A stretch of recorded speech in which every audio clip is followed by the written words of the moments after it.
beautiful people at Patreons. Hi. You say Patreons or patrons? Patrons? It's patrons on Patreon. Ah. Yeah, I think it's supposed to be patrons because it's like patrons of the arts. Oh. Something like that. Yeah. I don't know, man. Some people say patrons, others say Patreons. Then there's the morbid ladies who call them patronuses, which is also very charming. I will not be calling them patronuses because that's a Harry Potter spell. Yeah. Patron is now what I'm gonna Ooh. call them. Ah. Yes. Here in Belgium, patron actually means boss. That used to be what like the people in hospitality called their boss, like in tea rooms and What? Their boss? yeah. I would think it would be the regular guest, like the patrons. No, patron was the boss because it comes from the French patron, which means boss. Oh. Here it's shotgun cartilages. Patron. Oh, that too, but that's Yeah. different. That's two O's. That's PATROON. That's patron. Here's just one O. You guys are so special with all your vowels. Well, look at all these consonants we got, okay? Yo, wait, it gets better. Patron with two O's can mean a cartridge, but it can also mean a pattern. So there. Oh. Paturn. Paturn. And in America, patron just means bad night. Oh, yeah. But we're not here to talk about different words in different languages today. This should be No. edited out. You guys, Ava's back. Ava's back! Yay! Sorry, Hope guys. y'all feel blessed as hell. 2020 was a rough year. 2021 kicked me when I'm down, so I needed a little bit of a break. Yeah. But she's back. Yeah, I'm back. And you guys get to hear it first. And I got a puppy. Oh, puppy! And puppy is, I don't know if you guys can see him now if I tilt the, he's right there. Puppy. But I can sense him. Puppy! So yeah, I came out of quarantine with a dog and an air fryer. So I lost that game. I got cats, so I mean, Yeah. I will never get an air fryer because it's just a statement at this point. It feels like diet culture, and I'm not about that. I don't know, man. I made Korean fried chicken in it last time, and it was delicious. Ooh. Really good. But Yes. it's not like it's not just an air fryer. It's a multi-cooker. I can pressure cook, I can steam, I can saute. I could do everything with the damn thing. So it's not just the air fryer. But I was with my friend in France and she used it to make pho and I was like, Ooh. I Fun. need one. She also fried tofu in it and it was Fun. really good. It was fun. Oh. Just got it like an hour ago. Yay. No, I got it, but it actually reminded me there's a Vietnamese restaurant that opened up in my town, so when you come over, we gonna go get banh mi. Oh, my favorite. I love banh My mi. favorite. We're not gonna talk about food either, guys. No, we're not talking about food. We're actually here to scare the living daylights out of you, hopefully, a little bit, because spooky season has officially started. It's my favorite time of year. If you don't already know, I did bring a little competition when I came back. So I asked y'all to make me a graveyard or a cemetery, either or. So if you've seen that, you already know that I'm a spooky bish. So when we were thinking about bonus for October, spooky season, let's tell some spooky stories. Yeah. So I believe Julia is bringing something local. It's actually American. Oh, it is American. Okay. So then I think we have two Americans. Yep. And I'm doing an Irish one. I have a few different ones because I couldn't find like a really well written like ghost story, but I do have a few local ones to share. Oh, lovely. Mine's actually more informative than spooky, but it kind of does fit the whole theme. But we do love an educated ghost bitch. I mean, like I said, mine's an Irish story, and the whole tradition of Halloween did originate from Ireland, so I figured I'd take it back to the homeland. Yes, queen. Origins. Yeah, mine is hella scary. Well, why don't I get the boring stuff out of the way and educate you before we go over to the spooky scaries. Yay! I'm so Yay! excited. Okay, so I am going to tell you about a gentleman named Stingy Jack. Stingy Jack lived in Ireland. Where in Ireland? Nobody knows exactly. Kind of differs on who you ask. All that we know is that he lived several centuries ago. And I don't mean like 2 centuries, I mean like a good couple centuries. You hear that, America? It can be like 1100 or something. It could be 1100. See, the thing is, when you say a couple centuries, people may feel like it feels like 200 years, but it was already a couple centuries when people were telling the story in the 1600s, so you get my drift. This story is older than your country, America. A lot of things are. I try to keep that in perspective. Yeah. I mean, to be fair, I believe you guys were a country before Belgium was. I'm not even like, when did you become? 1776. Yeah, you were a country before we were. Oh, wow. We didn't get our independence until 1831, so Oh, wow. there's that. We were colonizers, so we just got smaller because people kept taking their lands back and whatever. How dare they? Those Norwegian pussies. We were colonized. We kept getting invaded by like Spain and the Netherlands, and then at one point we were like, you know what? Fuck you. We're Belgium now. Get out. You're your own thing. Yup. We're not talking about Belgium. We're talking about Stingy Jack, who lived in Ireland. And Stingy Jack was, how to say, he had kind of a reputation as not the greatest guy. Most people knew him as a deceiver and a manipulator.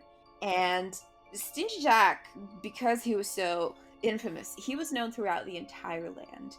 Like, the tale of who he was as a person basically spread all through Ireland. Without social media, that's something. That says something about what he was like. And that's some power. Yeah, his reputation was actually so well known and well traveled that on a fateful night, it was overheard by none other than our Lord and Savior, Jesus Christ? Satan. No, not Jesus Christ. Opposite ends of the spectrum there. Yep. Jesus of Nazareth? It's the down button on the elevator, not the up button.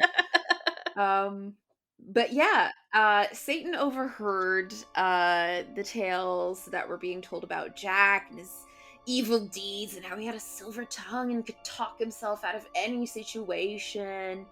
And let's be honest, Satan just wanted a rim job from that silver tongue. Yeah, I think I'm going stag to that wedding, Julia. My God. Okay. Once again, I'm so glad we do video now because Ava's face was just priceless. Yeah, that was just... Not Ava canceling my flight. Actually, yeah, I booked that shit. I can cancel it. Get my money back. No, but seriously. Okay. So Satan was kind of like, everybody's talking about this Jack person. I don't think he's all that. You know, this is obviously people are just overreacting. There's no way anybody's that, you know, much of a shitbag and can talk himself out of anything. That's just not possible. So the devil was unconvinced and maybe a little envious. He was like, everybody's talking about how Stingy Jack is such a bad person, but I'm the devil. I'm the devil. He's really much like the devil in South Park, just like, yeah, I'm the baddest bitch around, okay? I'm supposed to be bad. So dumb. No, so yeah, the devil was like, you know what? I think I want to go see for myself if the rumors about this Jack guy are true. And yeah, so he set out to find Stingy Jack. And one night, Jack was having a typical Tuesday night. He was drunk, and he was wandering through the countryside at night, as you do. And as he was stumbling along a cobblestone path, he notices a body on the path in front of him. Now, any woman at this point would have grabbed her keys out of her pocket and stuck it between her fingers, or gotten her pepper spray out, or anything like that, because we know that if something like that happens, there's probably someone trying to murder us. So, we've listened to enough true crime to know that shit like that, no good. Stingy Jack, however, was a white man who did not have any of these worries. So he was just like, oh, I'm gonna go take a look. His audacity was too great. Yeah. So, he goes to take a look, maybe goes to rifle through his pockets, you never know, alcohol ain't free. So he comes up to the body, turns him around, and then he realizes, oh shit, this isn't a body. This is fucking Satan. This is a devil. And Satan's like, haha, so you're a stingy Jack. I heard you're a pretty shit person, and it just so happens that I collect the souls of shitty people, so I'm gonna take yours. Just like that? Didn't even just like die. that. No, just like that. That's what Satan does. He punishes bad people. That's why hell is a thing, to punish bad people. And as, of course, a good Irish Catholic, which he was not, Jack knew that hell was there to punish, bad people like him. So he was like, all right, that's fair. You got me. I've been pretty shit. I guess I deserve to go to hell with you. But do I get a last request? And then Satan was like, you know what?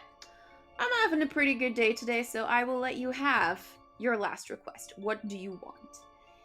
And Jack asked, ass. I want your ass.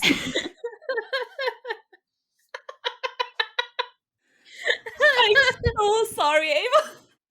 Now Montero starts playing in the background. He pole dances down to hell, like if Satan a lap dance. No. Jack asked for a drink of ale before he departed to hell. He wanted a last beer, one before the rope, if you will. So Satan was like, yeah, sure, why not? We'll go to the local pub, have you a drink, and then we'll go. And so they went to the local pub, and Jack had himself a beer, and he convinced Satan to have a drink as well. And they actually started having a pretty good time, drinking beer and then probably afterwards hitting the whiskey, because let's be fair, it's Ireland. And, they were pretty drunk at some point, as you do. And then Jack was like, hey, Satan, we gotta pay the tab, but I don't have any money. Which is obvious. I mean, he's Stingy Jack. He didn't get that name by being generous with his coin purse. No. So he was like, hey, Satan, can you maybe get this one and I'll get the next one? And Satan was like, how do you expect me to pay? I'm the devil. I don't carry change with me. I don't know how you expect me to pay. I have no money. I don't need your mortal coin. So then Jack was like, okay, here's what we're gonna do. You're going to turn yourself into a silver coin, and I'm gonna use you to pay the bartender. And afterwards, you can just change back into yourself, and the bartender thinks he's paid, but really, we got away with it. And Satan was like, damn, I guess this guy is as shrewd as they say. All right. He was kind of impressed. So he was like, all right, I'll do it. And he turned himself into a silver coin. After which Jack went, yoink, put the coin in his pocket, which also contained a crucifix, and skedaddled out of the bar. So now he had Satan coin in his pocket, and because the crucifix was in the pocket that the Satan coin was in, it actually prevented Satan from turning back, and he couldn't escape. So he was stuck in this coin form. So as Jack was walking home, he went, look, Satan, I'm gonna make you a deal. I'm going to set you free, and in return, you have to spare my soul for 10 years. And Satan was like, fucking tricked me, man. I don't like it, but fine. Fine. You let me go, and I won't touch your soul for 10 years. So they struck a deal. And if there's one thing that you can say about the devil, is that he always keeps his word, no matter what. So Jack sets the devil free. and he has another 10 years to enjoy and spend his life the way he wants to. Eating ass. Yep, sure, yep. And 10 years after that day, to the day, he once again came across Satan. Oh. In the same way. Chilling in the road? Or, yeah. Lying in the road. The same way he had come across him last time. He was walking along, pretty drunk, saw a body in the road and went, looks kind of familiar. And then it was Satan going, ha! It's been 10 years, motherfucker, I'm here to collect. Come with me. And then Jack was like, all right, fine. Okay, cool. I will go with you. Because, you promised 10 years, and it's been 10 years, and I will go with you. I have a bad feeling about this. The thing is, though, I just went on a really long bender. Like, I've been drinking since noon, and I'm really hungry. I'm also really drunk, so maybe I could just, have a little food before I go? Soak up the alcohol, sober me up a little bit so I can really take in the new surroundings. There's an apple tree, right there. If I could just have an apple before we go, then I'll be good to go. And we do know that Satan loves them apples. Yep, Satan does love them apples because Satan said, fine. Because he, fool me once, shame on me. Or shame on you, fool me twice. So he went to that apple tree and climbed up the tree to get Jack an apple. And then Jack surrounded the base of the tree with crucifixes because apparently motherfucker just carries crucifixes in his pocket. And then Satan was like, man, I can't get down from this tree now because of the crucifixes. I'm stuck in this tree. Well, you tricked me again. And Jack was like, yeah, I did, motherfucker. And you're gonna do me another solid. I'm gonna let you go. And in exchange, you are never going to take my soul to hell, because Jack had learned from his mistakes. Last time he got 10 years, and he was like, if I ask 10 years again, motherfucker's just gonna be here again 10 years later, and he's gonna drag me back to hell again. And I don't want to go to hell. How long is he gonna live? He's an alcoholic in the 1100s, chilling about. We're gonna get there. Ah. So Satan was like, you know what? Fine. I don't want your smelly soul anymore anyway. And What? His silver tongue, though. Satan, don't give up on your dreams. He got out of the tree, and Satan left for hell without Stingy Jack and agreed that he would never, ever take Jack's soul into hell. But like you said, Jack basically drinks from noon to night, and that shit takes a toll on your liver, man. The cirrhosis ain't no joke, I can tell you that. So, Nope. Eventually, all that drinking and the hard lifestyle takes its toll on Jack, and he dies. Bye, bitch. And Stingy Jack gets up to the gates of St. Peter, and he wants to go through, and St. Peter's like, excuse me? Hi. Where do you think you're going? And Jack was like, I died. I'm just going in heaven. Going into heaven. And St. Peter's like, no. Hang on. Well, let me get my manager. And then God comes before Stingy Jack and looks at him, and he tells him that because of his sinful lifestyle, of all the deceitfulness and all the drinking, he was not allowed into heaven. Heaven is a teetotal place. You do not, just alcohol? No. Just no. Not in my heaven. No. And Jack was like, well, fuck, I guess I'm not getting in here. What are my options? Oh, okay. If I can't go up, I'll go down. So he goes to the gates of hell and asks to be led into the underworld. And then, of course, Satan rocks up and goes, hey, buddy. Hey, how's it going? Oh, you dead? Are you dead? They didn't let you up in heaven? They didn't let you in? Oh, well, shit. Oh, you want to come in here? Yeah, see, no, a couple years ago, I kind of made this deal with you that I would never take your soul into hell, and I'm a man of my word, so sorry, you can't come in here either. It's like, well, look who's calling back now. Yeah, and then Jack was just standing there going like, well, fuck. What the fuck am I gonna do? Where am I supposed to go now? And he was like, I don't know, man, but you can't come in here. You don't have to go home, but you can't stay here. Yep. But I think Satan must have been impressed with that silver tongue at some point, because he gave We know he was. We know. We know. he gave Jack an ember of hell to light the way between, on the plane between good and evil. Because it's a really dark place. Like, you're between heaven and hell and there's no light. It's so dark. So he gave him this little nightlight to carry with him. And Jack's like, well, I can't keep it in my hand. What am I going to do with it? So he took a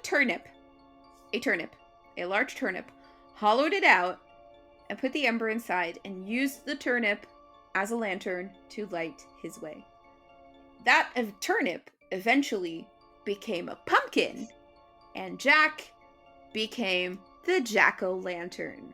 So next time y'all carve your pumpkins for Halloween, spare a moment to think of Stingy Jack and just say a little prayer for him, and hope that he's doing okay there, wandering around the plains between good and evil for all eternity.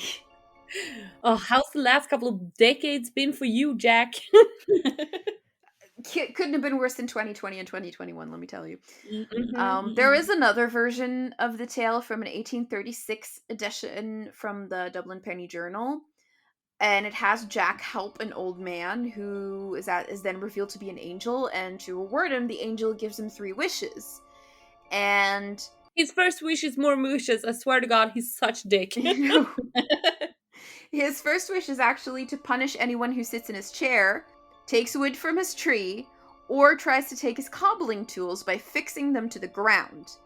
And the angel's kind of like, well, I thought you were a good dude, but now you're using your wishes to do all these really bad things. So he's like, I'm disappointed in you, Jack.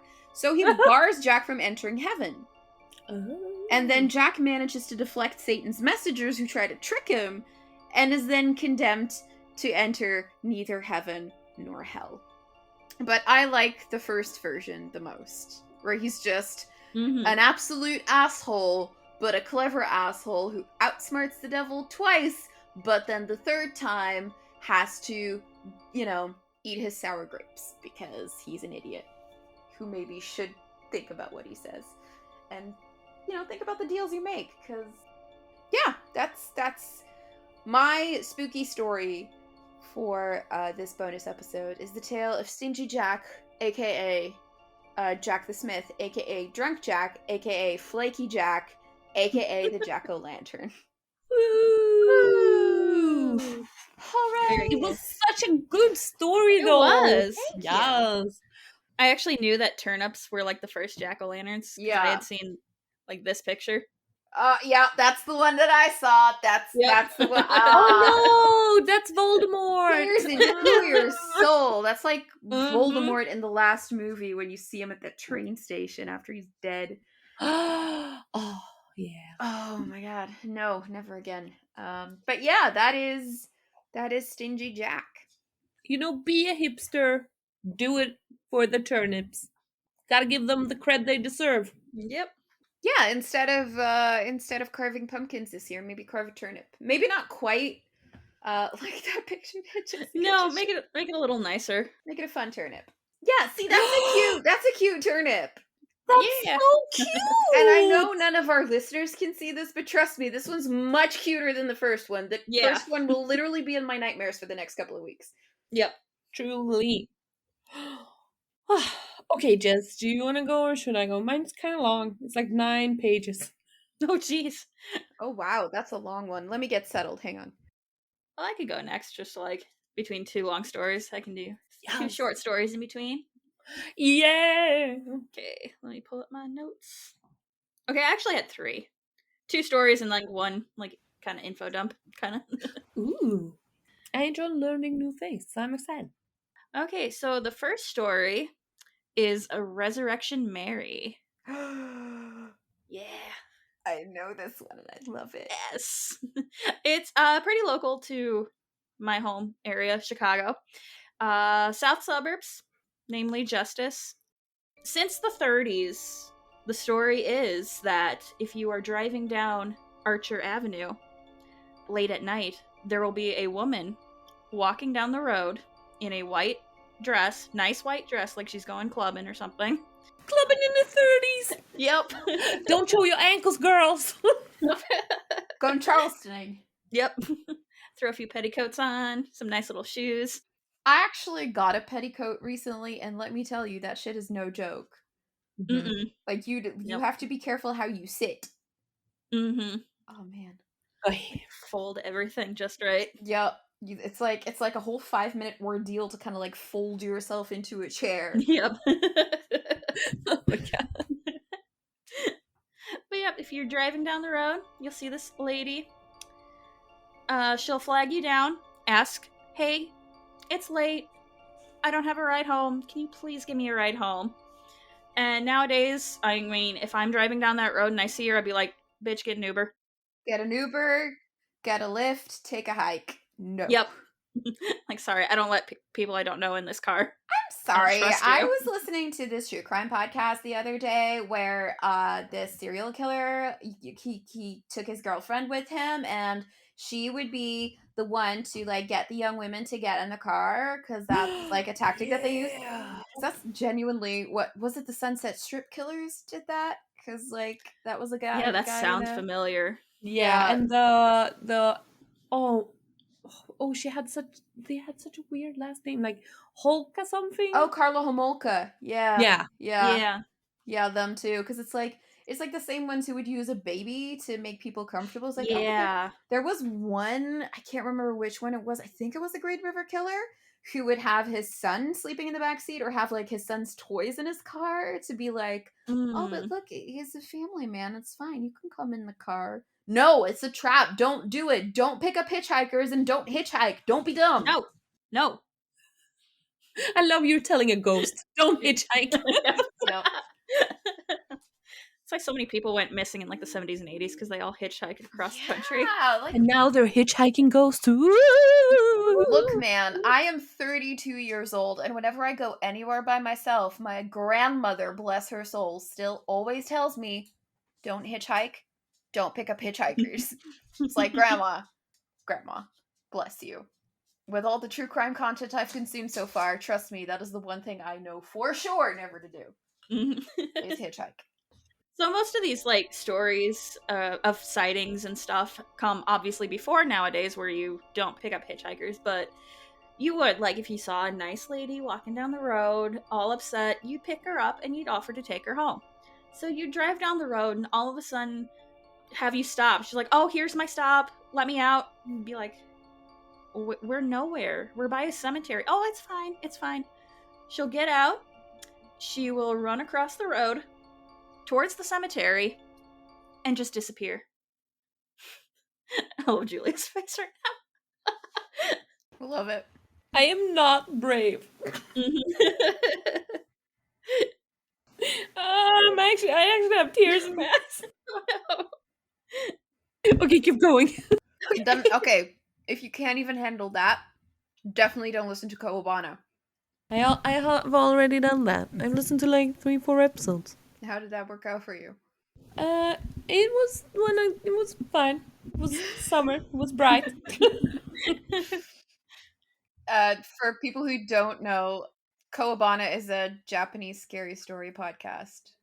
So if you like Japanese scary stories, it's a good one. If, like Julia, you're not a fan, maybe skip that one. Yeah, in 79, this guy that said he had picked her up said that she had stopped him, and she's like, "Oh no, here's my stop, and he's looking around, like he actually like opens the door and looks around. He's like, "Where? In this little shack?" And he turns around, she's gone. Like she never opened the car door, she never said anything else, she just vanished into thin air. And there were other sightings throughout the 70s and 80s where other people like close to the cemetery have actually seen her running out and almost, like, obviously they see a person, they hit the brakes and almost cause an accident, but yeah, they see this woman just running across the street at the cemetery. So it's always been like, who is Resurrection Mary? I was just gonna ask, who is she? Who's that girl? Tell me what's her name. Because the cemetery she stops at is called Resurrection Cemetery, right? Yes, it is Resurrection Cemetery in Justice, Illinois. But yeah, there's several theories, but the one that's like most prominent right now is a woman whose name was Anna Maria Norcus. She died in the 20s.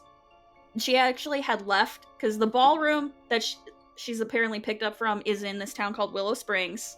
And this girl had actually left that ballroom after getting into a fight with her boyfriend. And Men, there were pigs then, they're pigs now. always, tale as old as time. Yup. So she's walking down the road and she gets hit not too far from the ballroom. So, By like a car in the 20s. yep. I saw Boardwalk Empire. They were like, I don't know, like a go-kart.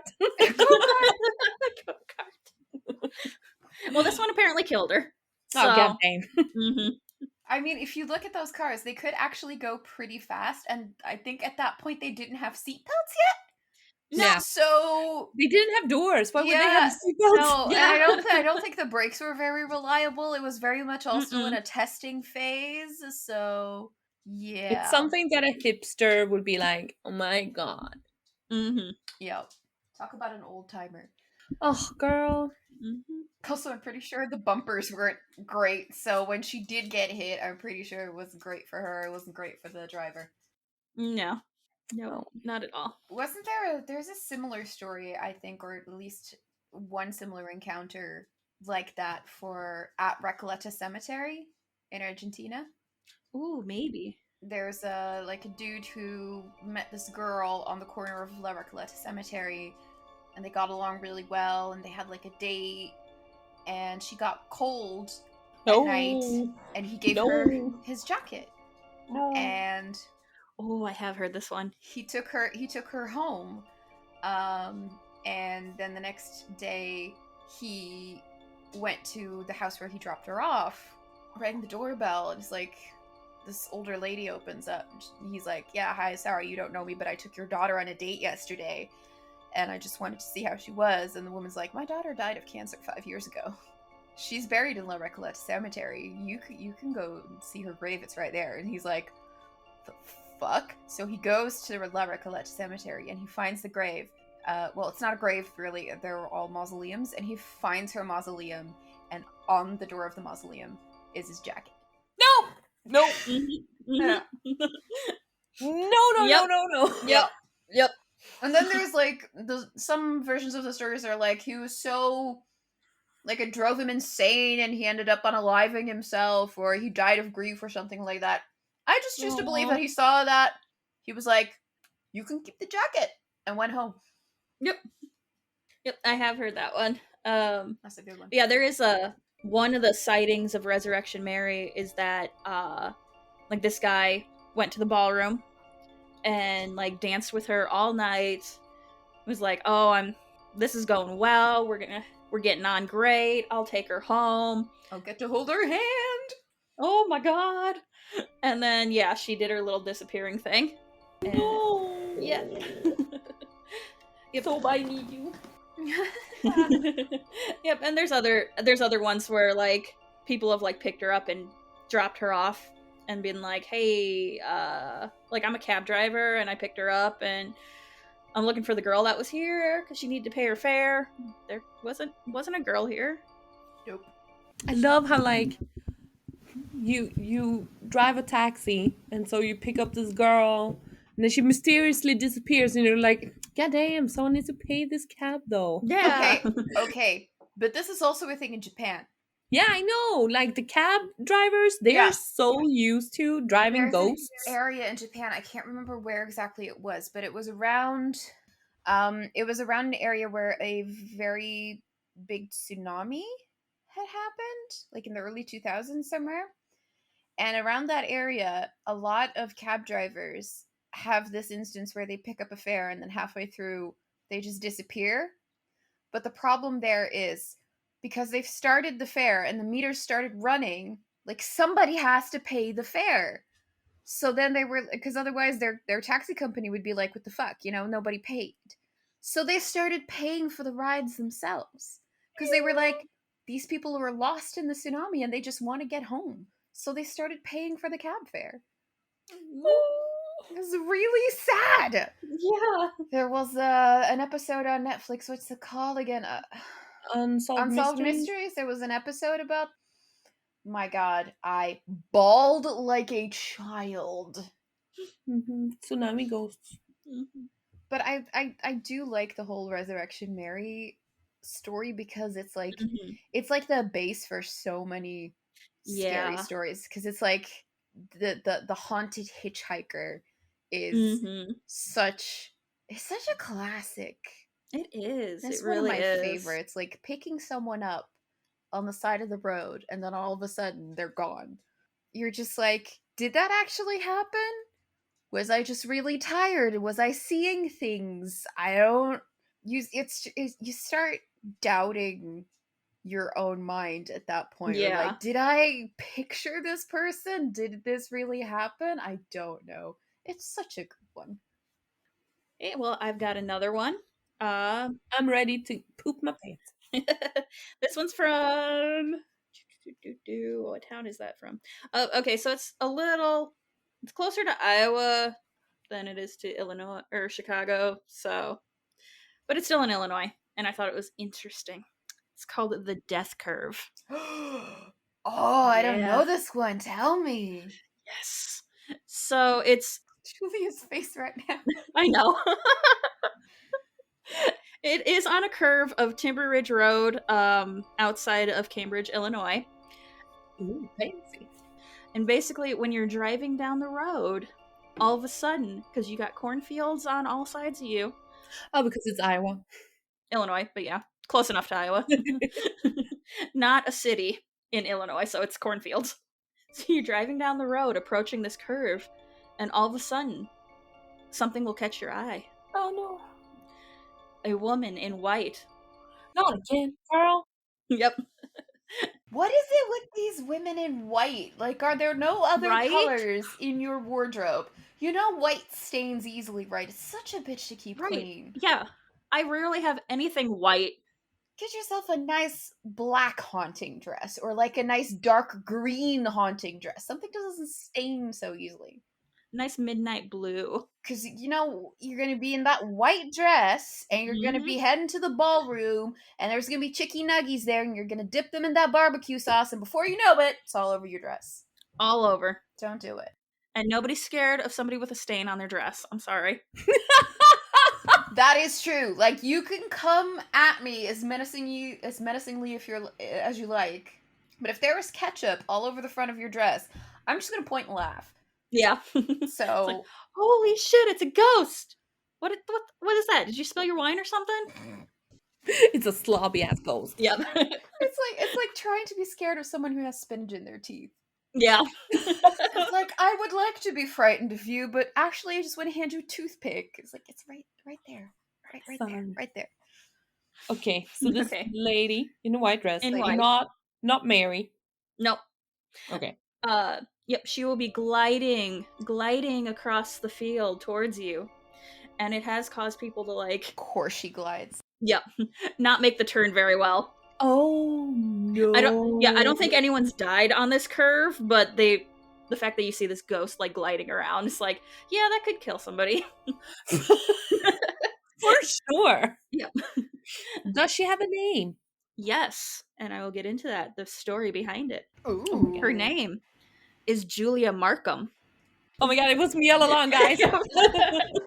So the story is, in 1905, Julia lived nearby on a farm with her husband and 7 children, because that's what you did back then.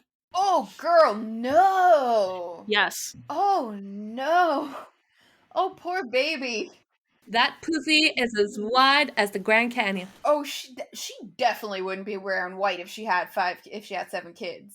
No. That definitely wasn't happening. Yep. And they ranged in age from age 9 to, like, a newborn. Oh, God, no. There would be just sick all over, one blowout diaper, and you never wear white again. Just Nope. never.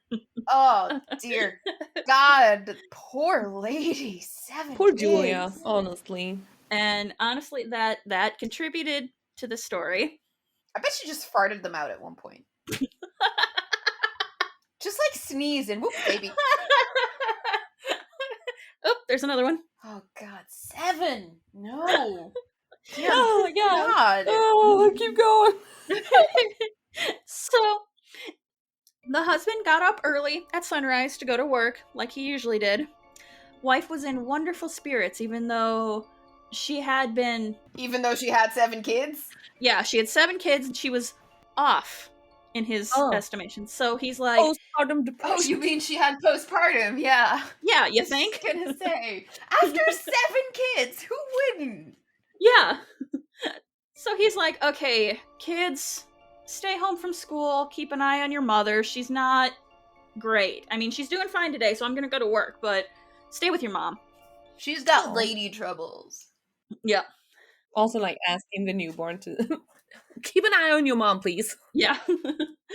So then what happened is around noon, a neighbor happened to look out towards the property and see smoke coming from their house.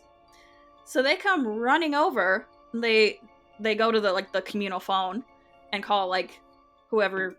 I don't think they had like fire departments really back then, but they called somebody to come put that out. And then they called Call old Joe down the lane. He's got 3 Yeah. buckets. and then they called the sheriff too. Sheriff's only got 2 buckets, but we gotta call him. Yep, gotta call him. So they approach the house, and Julia comes running out of the house. Her neck is cut. They take her to the neighbor's house to try and, like, see if they can do anything. She's dead. As they get her there, the story is that she confessed to her neighbors. No. She took each child into the bedroom. No. And basically did the same thing to them. Family drama. Yep. So she killed all of her kids in the bedroom, Oh no. poured kerosene all over the house, Oh, and lit it up. I mean, that's one way to deal with depression, but a therapist would have been easier. Yeah, I don't think they had therapy in those days. No. Especially not for women, because postpartum No. depression wasn't a thing. No. There was nothing for her to be sad about. She had a husband and she had kids. So, did she slit her own throat, or? Yes. She slit her own throat. But like, I guess the bad, like, energy she created by killing her children, like, kept her there. Mm-hmm. Julia, girl, this is not what we do. No. And then she ended up dying at the neighbor's house. So the father returns home, and of course he's devastated. Oh yeah, because they couldn't call him at the office. No, yeah. Nope.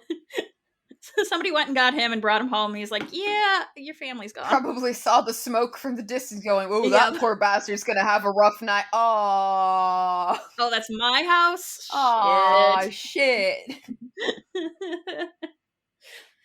So yeah, the neighbors keep him at their house, but he somehow gets out and unalives himself.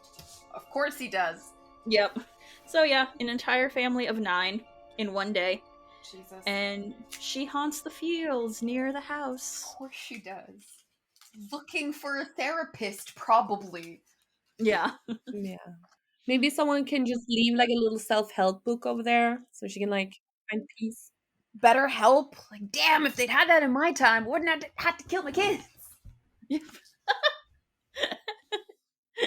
Go to BetterHelp. Promo code. No, we don't have a promo code. Maybe if they had condoms, not just some kind of like skin. Yep. Something better to do at night than that. Yeah. Should have just soaked. Yep. You not heard of this with soaking? This is a thing. I thought you meant take a bath. Yeah, I thought you meant that too. No, apparently soaking is it's a Mormon thing where they put the non-erect penis into a woman's vagina Yes. because it's not sex if they don't move. Yep. I just heard this. So they just lie there. But then they will have apparently a friend of the girl jump on the bed to make it move so that you have the sensation, but they're still not moving. It's the bed that's moving. Mm-hmm. It's the thing. Just move to Japan, guys. Experience an earthquake. I don't know. Damn. So that is the death curve. 2 ladies just walking around. Mm-hmm. Fucking white dresses. Yeah. And keeping with the theme. I have another lady in white. This is part of the info dump. Oh, yes. Okay. Bachelor's Grove Cemetery, which Ava I love knows this all one. about. Yep. I love this one. This one is just outside of Chicago as well, in the town of Midlothian. And yeah, it's like all boarded up. It's closed and stuff because people keep trying to get in, but they keep getting in. Basically, like, it's always been haunted. Wait, is it like an asylum or a No, hospital? it's a cemetery. Oh, sorry. Yeah.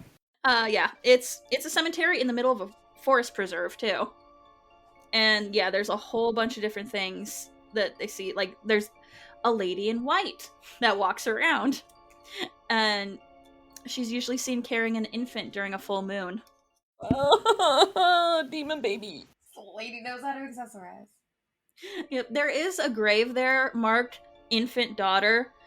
People don't think that that's has anything to do with her, but it's still a good story. It's like, that's the infant that the lady in white is carrying. Oh, she didn't even get a name. I think she used to have a name. I don't know why they changed the grave to just say infant daughter. Oh, for spooks. Could be that she died before she was baptized, though. That's true. She's That is going true. straight to hell. Mm-hmm. Yeah, no, that I believe that was a thing that children who were died before they were baptized would purportedly go straight to hell. So they would, if they knew an infant was dying, they would just rush to have it baptized because obviously you don't want your kid to go to hell. No. There's also the Phantom Farmhouse. I love this one. Yep. It's a ghostly farmhouse which is purported to shimmer, float, and then vanish. Mm-hmm. This was most often reported in the 50s, and there are also reports of witnesses of the house shrinking as they approach it and then disappearing altogether. Mm-hmm. I think I've heard like a creepypasta about this. Spooky. It's like when you move towards it, you're not getting closer, Yeah. and then all of a sudden it's gone. Oh, Mhm. okay. It's like one of those mirages or something. Mhm. Yup. Also shimmery. Nice. Yep. Not scary. No. Yeah, I didn't know by shimmer if they meant like it's like waving like a mirage would, or if it's like glittery. I imagine glitters and rainbows. I do too. I want to be in that part of this life now. It's a happy haunted place. There's the farmer and his horse. They were both victims of a plowing accident, and Oh no. they were dragged to their deaths into a lake, little pond inside the cemetery. Something spooked the horse, and the horse said no, and just went for it Yep. and dragged the farmer behind him, and he just ran straight into the lake, and they both drowned. Yep, and most of the time people see them like walking up out of the lake Yeah. and walking around. Poor horse. He was like, okay, fine. Maybe the lake wasn't the best place to walk into. You've been telling me this for centuries now. I get it. You can stop. And the farmer's just walking behind him going like, dumb idiot. Dumb horse. Knew I should have gotten an ox. Yep. Ox wouldn't have noticed or cared. But yeah, there's a two-headed ghost near the lake, which maybe that's what the horse saw and got spooked by. Ooh. Girl. Yeah, I didn't see much more information on the two-headed ghost. But there are also religious monks. Well. And as late as 84, people have seen these monks, like, drifting through the cemetery. Which also reminds me of another one. I do have a fourth one, sorry. Yeah, sure. Go. Okay. This is so interesting. Yep, they also see a black dog. That was in the 90s. They saw a black dog near the cemetery entrance, but it would disappear when it approached. Like he ran away, or just like poof. Yeah, I don't know. Like, is it like a normal dog? And it's like, hey, it ducked under some brush or something? Yeah. And then one of my favorites is the woman sitting on the grave, also in a white dress. Yep. Girl. Yep, it was the picture. I told you guys in the chat, and I'll tell our patrons now. I actually do know the lady that took this picture. She lived in my hometown for years. Yep. She's really cool. She actually tried to get a ghost hunting group together in our area. Whoa. Sign me up. Can I see the picture? Yeah. Or what do I Yeah. Google or? Let me pull that up. I'm gonna cry. If you want to look it up, patrons, it just look up Bachelor's Grove Cemetery woman gravestone. I'm already crying. And the funny thing is, like, I couldn't find the full picture, but this lady I know, Judy, she did not expect to see anything, and it's literally in the corner of the entire picture that she took. So it's a little blurry because she had to, like, zoom in at it. Oh Yeah, no! there she is, there she is, there she is, there she is. No! Oh my god, that's scary. Mm-hmm. If you look at the a clearer picture, you can see that she's kind of like transparent towards the legs. She kind of reminds me of the ghost woman from Alcatraz. There's a picture of a ghost lady in Alcatraz that's like really clear as well, where people were like, yeah. "What the fuck?" I have chills. Are they multiplying? Yeah, and I'm losing control. Oh, awesome! Do you want to tell the fourth one? Yeah. Okay, I'm excited. There's another one. Yeah. Jess with her spooky ghosts. Yep. This one's also in Chicago. This one's in Chicago proper. I can't find the story, but I know it well enough. It is at St. Rita of Cassia Church in Chicago. God damn. And it was All Souls Day, which is November 2nd, right after Halloween. Yep, those are public holidays here in Belgium. November 1st, November Same. 2nd. Mm-hmm. They're not here, but that's whatever. It's America. But yeah, they were in church. They were celebrating or having their service for this when all of a sudden the organ started playing on its own, and they start looking around like, what the fuck? Nobody's at the organ. Was it the Phantom of the Opera? No. Don't think so. And then all of a sudden they look up, and here comes like 6 monks, like dressed in robes. Three in red robes and 3 in white robes. Red robes! Mm-hmm. Is it the Spanish Inquisition? Because that. nobody would expect the Spanish Inquisition. Only people who know Monty Python will get that one. Yeah. And nobody expected this story. Nope. So yeah, these monks start like walking towards the congregation, who are like, fuck no. So they ran to the back of the church, only to find that the door was locked. Oh god, I'm gonna vomit. So they're coming closer and closer and closer, and then right before they get to the first person in the group, they disappear. Oh my god! The organ stops playing, everything stopped, and there's this booming voice from somewhere in the church that says, "Pray for us." The amount of goosebumps I had. Oh, this makes me so happy. No. Look, man, I fucking love ghost stories, and this is a great one. Yep. No. Me screaming. I can't believe I forgot that until just now, but I'm glad I remembered it. Oh, that's so cool. Can you remember? Can you imagine like being this close, like having a monk in your face, and then just gone, and this booming voice like, "Pray for us." Ah, that's amazing. I'm not crying, I swear.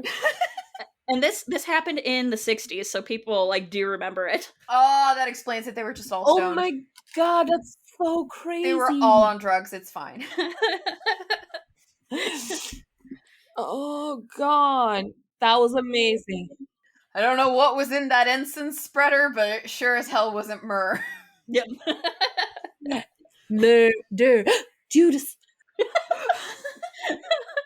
Oh, I miss fine. I brought you myrrh. Oh, thank you. Murder. No. So yeah, those are my stories. Wow, those were great. Chicago sure is hella haunted. I'm never going. Yes, I want to go. I want to go so bad. Ava's going. I'm just. Yeah. I'm crying. So it's fine. Well, while you're in Kentucky eating your fill of fried chicken, I will go to Chicago.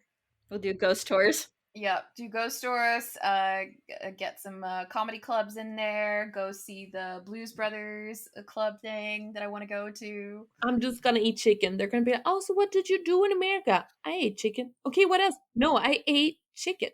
That was the entire trip. I don't think you understand how much I love chicken. You were there for 3 weeks. Chicken. Yeah. Chicken. And what are you gonna eat tonight? Chicken. Chicken. Chicken. I did eat possum once. What did it taste like? Chicken. I did try some alligator. Tastes like like chicken. chicken. Salty chicken. Okay, kings, queens, are you ready for the story about the goat man? Go Yes. man. Here we should cue some spooky ambient music. Hit me up, editor, if you want some. I got you. Okay, so this is a story about the goat man, which is an internet phenomenon much like Slenderman. It has become a repeat visitor in many creepypastas from all over the world, and this is the original uh, told by Anasis. It was first posted on 4chan Friday, September 28th, 2012. Yesterday was the anniversary because it's the 29th when we are recording. Ooh. So the story takes place, I don't know when, but somewhere in Alabama, where Anasis and his cousins are camping and visiting some of his family. Right when they arrive at the campsite, the group had a feeling that something was off. Like he wrote that the air has a weird electric smell, like right before a storm, like ozone. I don't know what ozone smells like, but I can kind of like, the smell of electricity. Like weird. But they kind of like rationale it away, like, oh, it's nothing like that, it's fine, blah, blah, blah. Summertime, going to the lake. So when they're out swimming, they meet like a white man with a shotgun and his kid, and the kid seems to be around their age, like Anasis and his cousins. And the man says that they should all stay together since there are some big animals in the woods. And the kid is like, okay, can I hang with you? And they were like, yeah, sure, you can hang with us, that's fine. And now I'm gonna tell you, as he wrote on the 4chan thread, and I shortened it a little and cut out some curse words because he did say fuck a lot. And I was like, oh my god, it's getting old. Tell the story properly. I like this guy. I like this guy. Okay, so they were in total 5 girls and 6 boys. So 11 kids around the age of 15 to 17. After the white dude with the shotgun's kids join them, they end up just dicking the day away. So we head back to the camp, pulling out some stuff for a campfire, even though the trailers both had kitchenettes. Tanner, the white guy's kid, says his family property sits up against my uncle's, and he wants to run home and ask his dad if he can come out camping with us, like stay the rest of their camping trip. So, and then Anas's cousin Rooster says he's going to go with him since it gets dark soon. One of the girls also wants to tag along. So it's about 7 o'clock and it starts to get pretty dark. They take some flashlights, take the trail toward Tan's property, and the rest of us chill. We make s'mores, drinks, and kiss on the girls. About 30 or 40 minutes later, there's a smell of ozone again. You could smell it over the smell of the fire that we had started. This really nasty, coppery smell, like right after you had a nosebleed and it stopped. It wasn't exactly like dry blood, but it was nasty, metallic, back of your throat smell. We immediately think that it's some kind of electrical malfunction or something, or that maybe someone left something on a hot plate. We search the trailers, but nothing is on, and we can all smell it. All of a sudden, we can hear people booking down the path toward us, and Rooster, Tan, and the girl all come running into the clearing out of breath. As they don't even break stride, they all run into the trailer right by where the fire is. So we all get the fuck up out of the campfire and into the trailers. They end up calming down after panicking, and everyone is like crying and breathing heavily, and the fire outside is guttering lower and lower. So my other cousin says fuck it, and they are about to go outside and get the generator out of a shed between the trailers. When Tanner goes, fuck no, lock the front door, ain't nobody else going outside. He's been crying, everyone's been crying, his eyes are bloodshot and puffy, and his pants are dirty as hell. Tanner goes on to tell us that they went up to his house. His father said, sure, he could go out camping, but make sure they were careful on the way back and that maybe they should take one of the hunting rifles, just in case. Evidently, Tanner had seen something in their yard a few days prior. One of their pigs had come up, ripped up, and half eaten.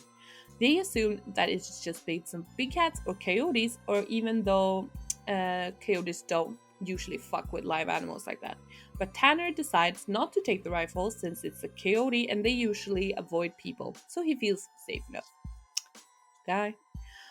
When Rooster stops crying and shaking, he says that they had gotten halfway into the woods toward the camp on their way back when they started to hear something in the forest. It was almost pitch black by this time, so they weren't sure at first what it was. The girl says that she heard something in the bushes right off the trail, and they all beamed their flashlights over there, and there was someone standing back in the woods in a little hollow. Rooster said that they shouted at him and told him that he was scaring the fuck out of them and that he was a dick for standing there. He says that when he realized that the guy was facing away from them, so they started to walk back and they kept, and then the nasty coppery ozone smell came upon them. They say that they look off into the forest on the opposite side, and it's a dude standing in the forest, backward, slightly closer to the path. So now they start like running, and Tanner keeps going, I should have taken the fucking rifle. And then as they're telling the story inside the trailer, the smell is still super strong inside the cabin. They say that after they started walking faster, a kind of low gibbering had started coming from both sides of the wood. And as they started booking it back to the trailer, the girl said she had flashed her flashlight out to the woods to the side of them and had seen something jerking through their woods. The gibbering just get louder and louder, and when they could see the light from the campfire, something had come out of the woods about 40 yards behind them onto the track. And they had just flat out ran as hard as they could to the trailer. See, the gibbering, like, I don't even like the word gibbering. It's just... I don't like, either. The gibbering horrors and... I don't like it. I don't like it. No. So now we're out in the woods, and we're assuming at this point, it's some rednecks or some shit trying to fuck with us. All of a sudden, my other cousin, Junior, starts going on about how he went to school with a native kid that was telling him about the goat man. We promptly tell him to shut the fuck up because we don't need any spooky talk right now, but he just keeps going on and on about it's the goat man and how we're in his woods. And to sum it up, basically, it's a man with the head of a goat, and he can shapeshift and he gets among groups of people to terrorize them.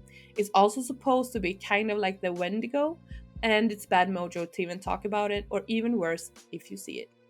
Yeah, so that guy was a dick. Is it not? It's like the skinwalkers, right? Like the Yeah. Wendigo and the Goat Man. Mm-hmm. Yeah. Those things scare the crap out of me. Creepy. Yeah, it's like a old Navajo legend, the Yeah. skinwalkers. Yeah. Mm-hmm. And they like try to imitate humans, but they can't quite. Something's always a little bit off. Yeah. And it's like it's people who live in the middle of nowhere or like live close to woods, or like you will hear like a woman screaming or someone crying or whatever, and you will think that someone needs help, but they don't, because if you listen closely, you will hear that something just doesn't sound quite right. Yeah. And that's terrifying. But then again, people who live in the middle of nowhere were like, no, if you hear something strange, you don't fuck with it. You stay inside and you ignore that shit. That's what we do. Yeah. Mm-hmm. So, my cousin is going on and on about how the goat man's going to get in and fucking get us. And the girls are all terrified. My cousins and I are all trying to figure out if it's just some hillbillies or some animals. All of a sudden, the smell just goes away. Like, to this day, I haven't even experienced anything like it. Usually smells fade away or lessen. It just literally was there 1 second and then not the other second. So it's after an hour, making it around 9 or 10 at the night, we stopped shitting bricks enough to go back outside and stoke the fire again. We figured it was just some assholes trying to fuck with us so we don't go back home because we think if we do, they'll chase us through the woods or something. Nothing else happened that night, and we end up staying another night. And for the main part of that night, nothing happens. But then, at about 1 in the morning, we're outside getting drunk and telling ghost stories. As someone is finishing some too spooky for me story, the smell comes back.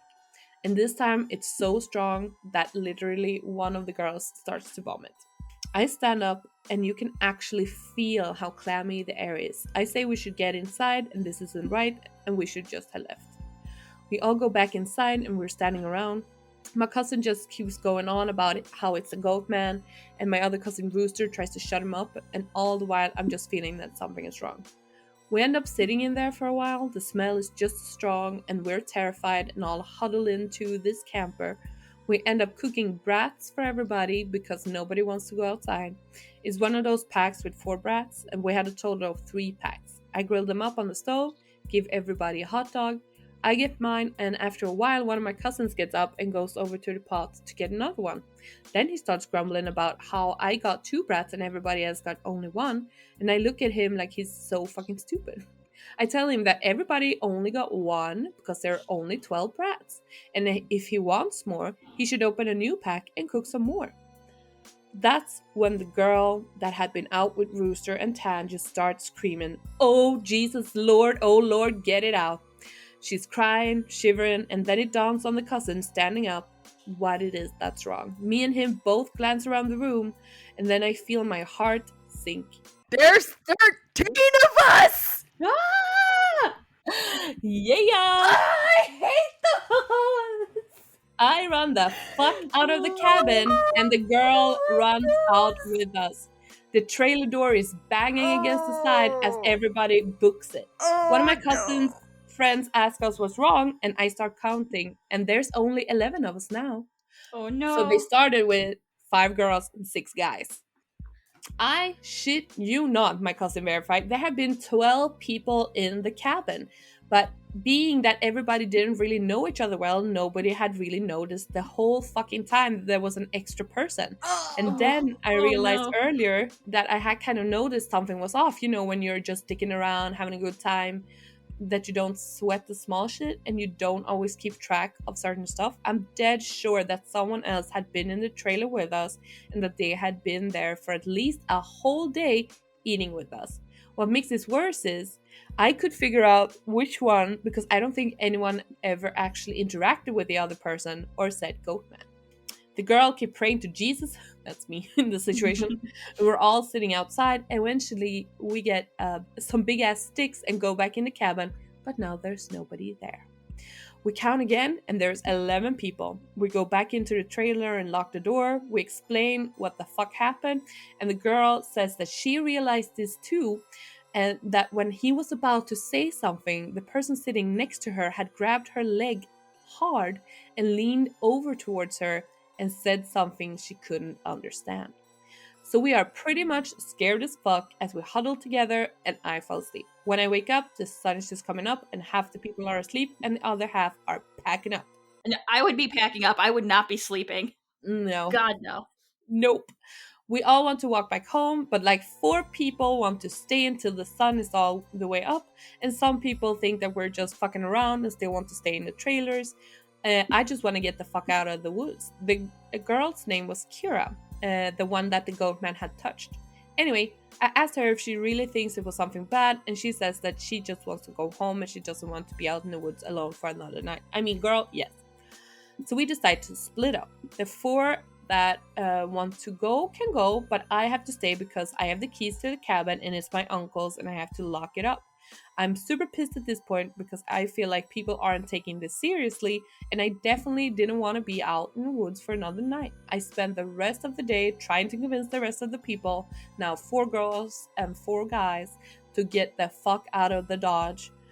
Tanner leaves with them to go to get the rifle, and he says he's going to be back soon. So there are just 7 of us left by 4 p.m. Around 5 p.m. he hasn't made it back yet, and we're getting extremely fucking antsy. The only reason I stopped begging them to go back was because he went to get the gun.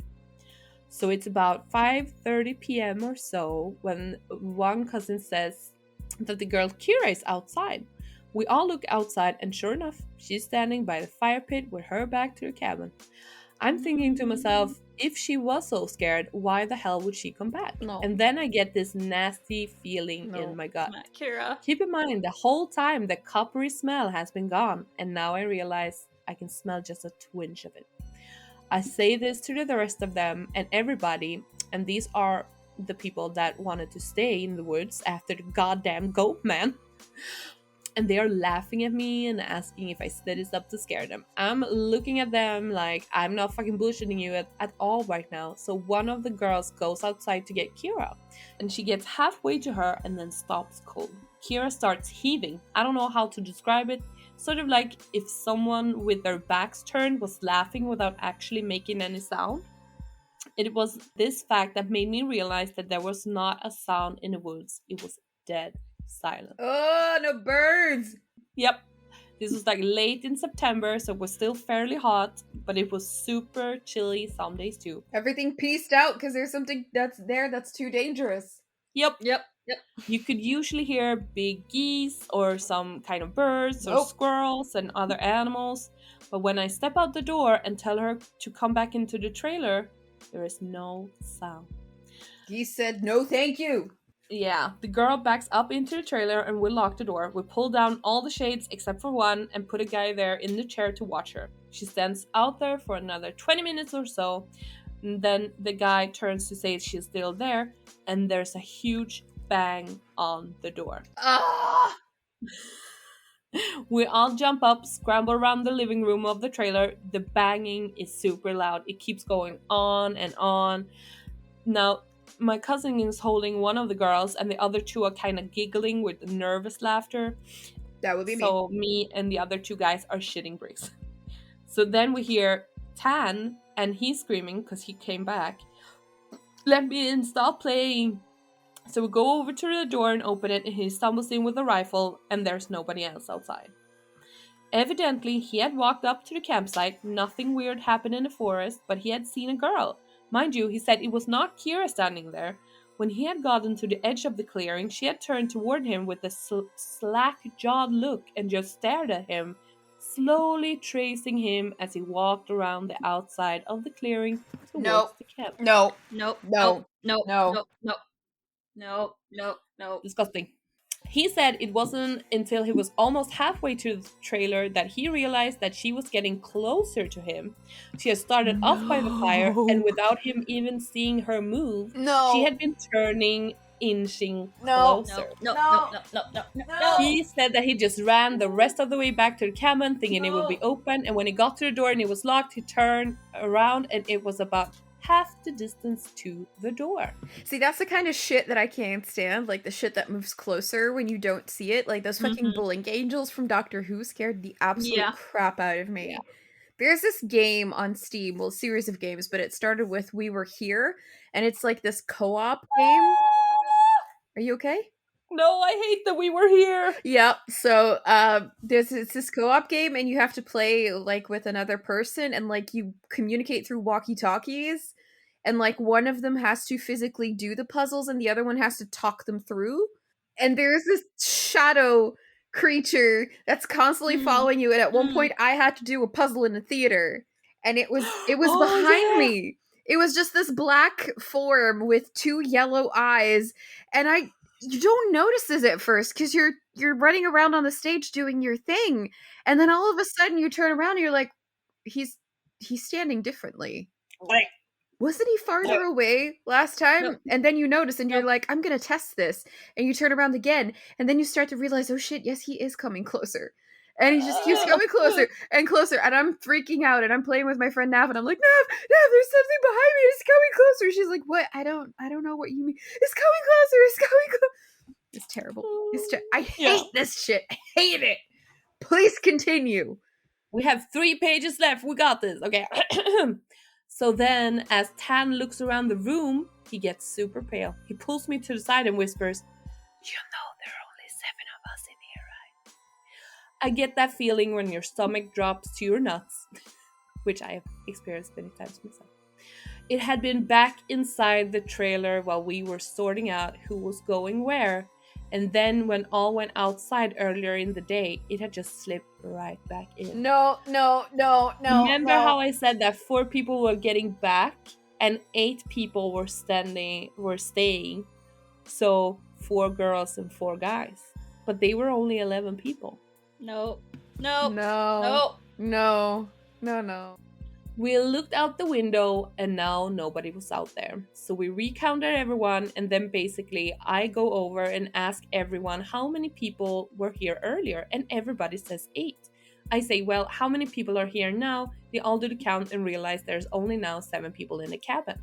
Tan had brought back a couple of boxes of ammo and his rifle. And he had told his dad that there was some kind of animal in the forest because he didn't think his dad would believe him if he said it was the goatman. He said that his cousin is supposed to be coming down in a few hours and that in the morning we can all go back to his place and his cousin will drive us home. But now I'm really terrified. But I also felt a little bit better because we can be American and shoot the fuck out of whatever if it still comes back. God bless America. Mm-hmm. But then my cousin gets into this huge argument with one of the girls because she thinks that I'm trying to be funny and prank them and that she's getting really scared and that I'm not funny. And he keeps telling her I'm not that kind of person. And she says, well, how do we know the girl wasn't just Tanner in a wig? Or if it's really the goat man, how do we know that this is the real Tanner and that the goat man just didn't kill Tanner in the woods to take his gun?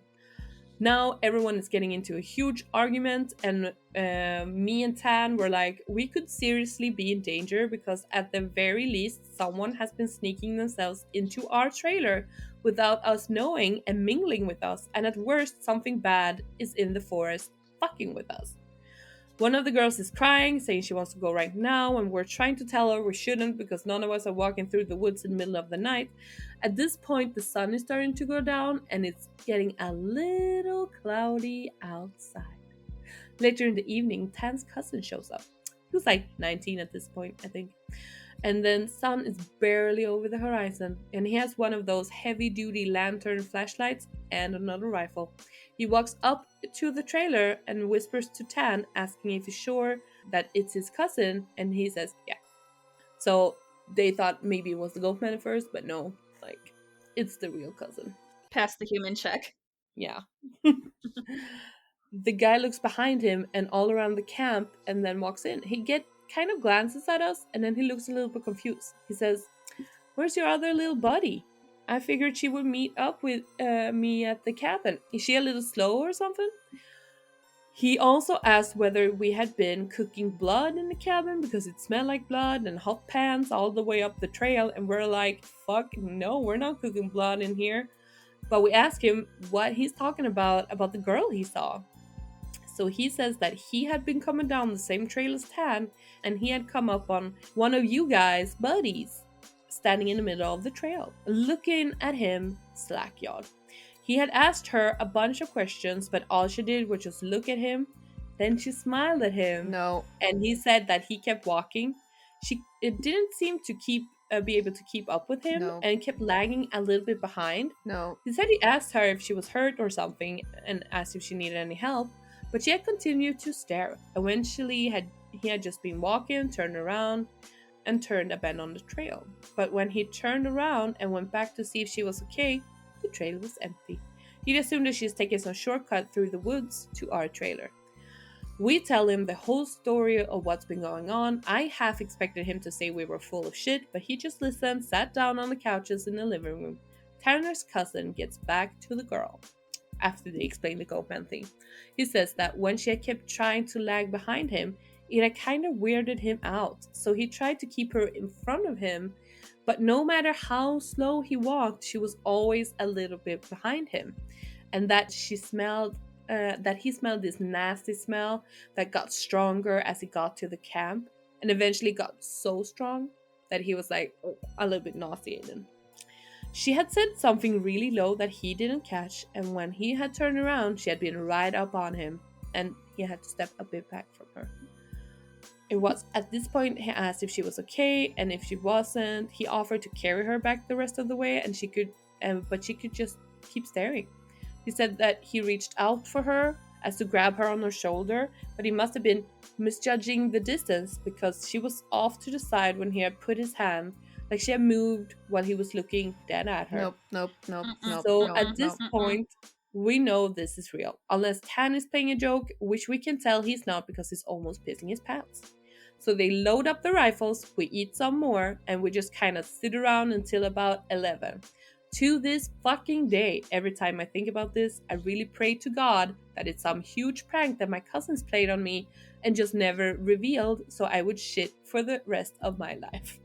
At around 11 o'clock, the stink of copper turns into an actual nasty, gross, blood-like smell. The cooking blood and singed hair. Tan and his cousin Reese gets the fuck up instantly and grabs the rifles, like the good boys they are. Oh. Okay, I hate that I said that. Okay, bye. There's like a half knocking, half clawing at the door, and then there's this voice. No. And the voice sounds like when you see those YouTube videos of cats and dogs whose owners teach them how to talk. No. Halting, weirdly toned voice. No.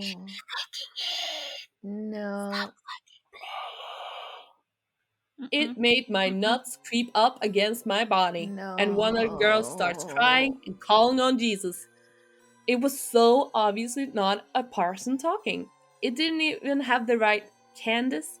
And that's all something that I never realized until that moment, but all people have a certain cadence when they talk, no matter what language. All people have a certain kind of rhythm to talking, but this didn't have any kind of cadence or rhythm. So you know the YouTube video with the "Oh Long Johnson" cat? He says it kind of sounded like that, and he links it in there. So now, I'm just laughing, imagining this monster Yeah. going, "Oh, Long Johnson."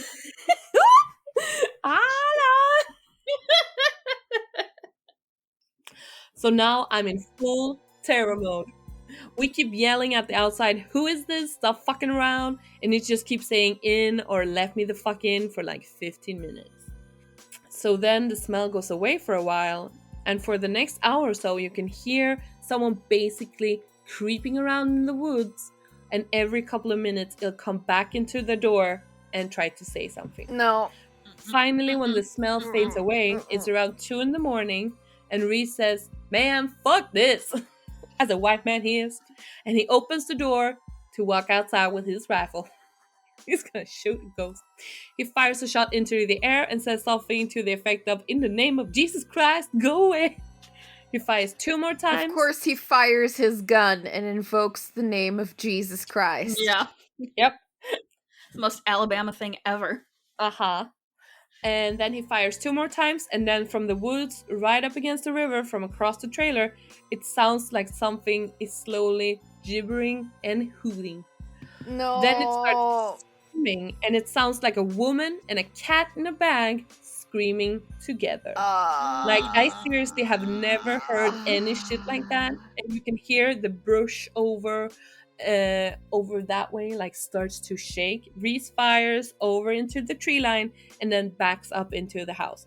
We lock the door. We can hear this shit keening and screaming, and Reese says that something had come out of the bushes, super low to the ground, kind of crawling to the cabin. No. Do not crawl. No, I don't do the crawl. Absolutely not do the crawl. No, ma'am. That was how the rest of the night went. It was literally screaming constantly for the next 2 hours. We couldn't hear shit moving out into the tree line, but it never came back up into the cabin until everyone has finally fallen asleep. Tan had been sitting in the chair watching the door with his rifle while nobody else heard or saw this. He told me 2 days later after the whole thing was over. He said that he had been nodding off after the screaming finally stopped, and he had been almost asleep when he saw someone come out of the bathroom and then lay down in the middle of the floor and go to sleep. No. He just assumed that it was one of us, and then he nodded off. No. No. Then he said he Oh kind god, of the cat realized. in the back scared the shit out of me. It scared me too. Suba! You're scaring them! Okay, are you ready? Yup. Then he said he kind of realized something was wrong, and while pretending to be asleep, he counted. Now there were 9 people in the cabin. Nope. And there were 7 first, and then his cousin came, so they were 8, and now there was 9.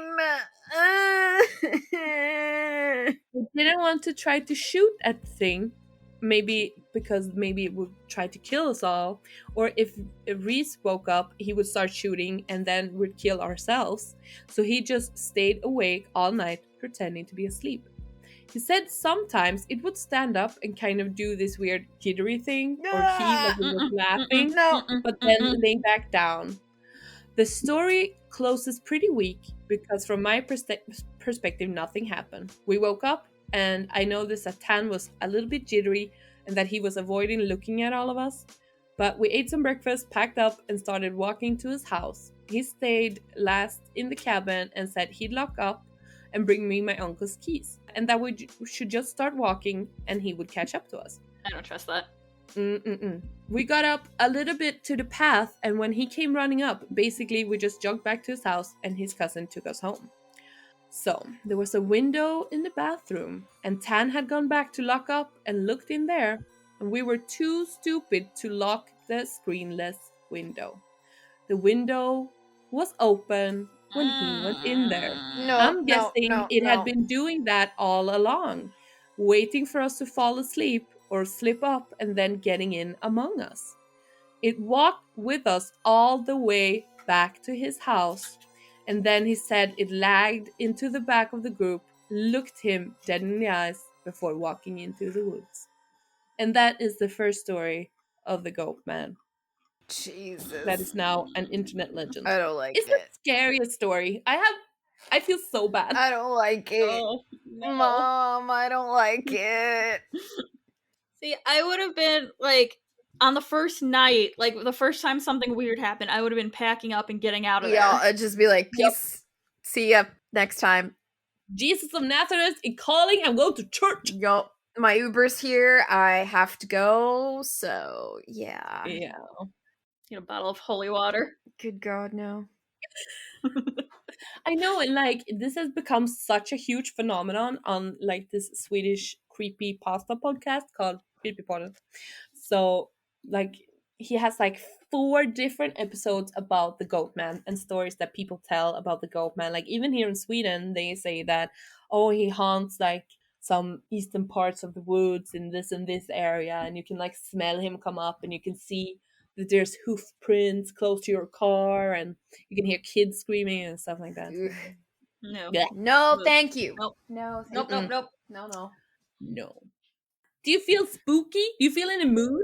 Ready for the month to come, guys? Yes. Very in the mood for spooky season. Oh, man. Yeah. I already have my Halloween decorations out. I've had them out for about 2 weeks now.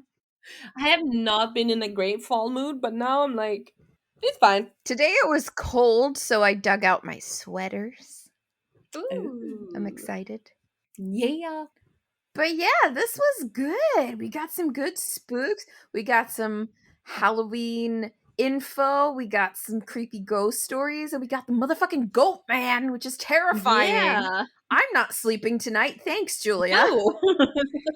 Kisses. I'm just gonna dream about my girl Julia slitting the throats of all her kids Oh, and just like good God.